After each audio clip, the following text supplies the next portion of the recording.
அனுதின பரலோக மன்னா ஜனவரி 5. உம்மை நிந்திக்கிறவர்களுடைய நிந்தனைகள் என்மேல் விழுந்தது. ரோமர் 15:3. கிறிஸ்து அநேகரின் நிந்தனைகளை ஏற்றுக்கொண்டது போல துன்மார்க்கத்தில் ஜீவித்து மனந்திரும்பி தேவனையும் குமாரனையும் அறிந்த பின் கிறிஸ்துவின் நல்ல போர் வீரராகிய நாமும் அவர் நிந்தைகளில் பங்கு பெற வேண்டும். அவர் பூமியில் இருந்தபோது தம்முடைய பாடுகளை சற்றும் கருதாது துன்மார்க்கரின் நடுவே நிந்தைகளையும் இகழ்ச்சிகளையும் துன்பங்களையும் சகித்து பொறுமையுடனும் அன்புடனும் மற்றவர்களுக்காக சேவை செய்தார். அவரை வெறுத்தவர்களை குறித்து அவர் ஆச்சரியப்படவில்லை. இவ்வுலகத்தார் பகைப்பார்கள் என்பதையும் அறிந்திருந்தார்.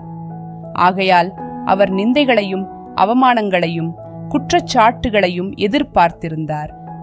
ஆனால் அவரது அன்பின் உள்ளம் அவற்றையெல்லாம் பொருட்படுத்தாமல் அன்புடனும் இரக்கத்துடனும் மற்றவர்களிடம் அக்கறை காட்டியது. மீண்டும் இந்நாளுக்குரிய வசனம். உம்மை நிந்திக்கிறவர்களுடைய நிந்தனைகள் என்மேல் விழுந்தது. ரோமர் 15:3.